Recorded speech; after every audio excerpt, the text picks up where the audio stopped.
manufacturer of Russia's Buk missile system says it could indeed have been a Buk missile that shot down MH17 Boeing over East Ukraine last summer. This exact missile is no longer in use in Russia, but it's part of the official inventory in Ukraine. The company also said that two high-tech American satellites were above the war zone at the time, and the U.S. should be well aware of what really happened to that passenger jet. It was also noted that Ukraine is responsible for flight management within its territory and should suggest the safest routes for passenger aviation. The Buk manufacturer says it's willing to carry out a field test with independent experts to confirm these findings. Well, the official Dutch investigation hasn't released its findings yet, so the blame game continues. Russia's been accused of doctoring satellite images it released last summer after the downing of MH17. The images purported to show Ukraine's air defense activity at the time of the crash. Well, the mainstream media has picked up immediately on this report. The initial source is Bellingcat.com, a British website obsessed with probing the MH17 crash and eager to conclude that it was Russia behind it. But a well-known Russian blogger came forward to debunk the Bellingcat revelations. Bellingcat.com checks only 2 out of 6 images, and their metadata indeed shows that Photoshop was used. But so are images posted on Bellingcat's website itself, says the blogger. The explanation he gives: Photoshop is usually used to resize images. It doesn't mean they were doctored. Bellingcat's investigators also compare the Russian images with Google Earth and put it through error-level analysis. Now take a look. These A, B, C, D, E letters suggest that there are at least 5 errors or photoshopped areas in the image. Well, the blogger tried to do the same procedure with a picture he intentionally photoshopped, and the result?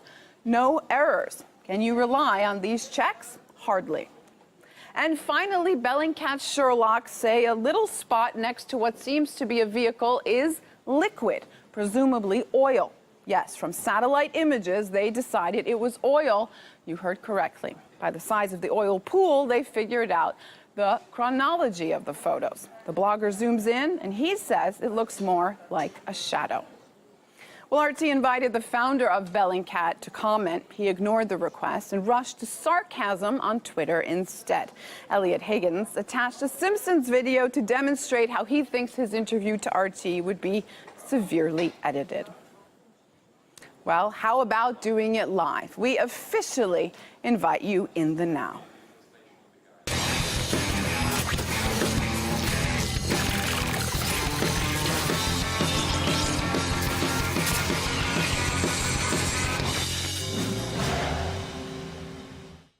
What happens when a U.S. warship meets a Russian fighter jet?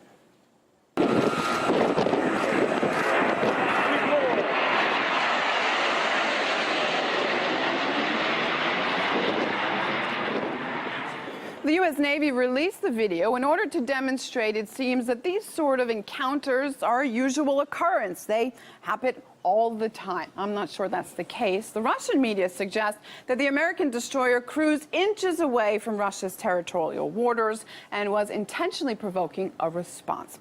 Joining me in the now is James Jatras. He's former U.S. Senate advisor. James, good to see you. The fighter jet wasn't carrying any missiles, but how far can potentially these cat and mouse games go? There can be a problem if somebody miscalculates or somebody plays it a little too close to the edge. You point out the fighter didn't have any weapons. Presumably it had electronic equipment for monitoring purposes and maybe even equipment that was capable of disrupting some of the operations of the American ship. But the main purpose is essentially to say, we're here, you're close to our waters, mind your manners. To be fair, the ship didn't cross into Russian territorial waters. It was close, but it didn't enter. What's the point of this muscle playing by the Russians? I mean, is it going to have an effect on the West, on NATO? No, not really. It's simply laying down a marker, and I think, and I certainly would hope, that the U.S. would do the same thing if another country's ships got close to our waters, but of course did not enter them, which is an entirely different thing. Besides the question of territorial waters, you do have the sense that the Russians will assert reasonably that the Black Sea is an area of particular security concern to them, just as we would about the Caribbean. Why then so much shock and outrage? Just briefly. Frankly, I don't think there should be that much shock and outrage. There's a particular sensitivity here, of course, because the American side doesn't recognize that Crimea is Russian territorial waters. We would still consider that Ukraine's territorial waters, but nonetheless, we're going to see more and more of these things because we saw a lot more of it during the Cold War, and we are unfortunately in a circumstance that's very reminiscent of that period. James Jatras, former U.S. Senate advisor, with us in the Now. Thanks so much. Thank you. Well, coming up, how to laugh at hate. Stay in the Now.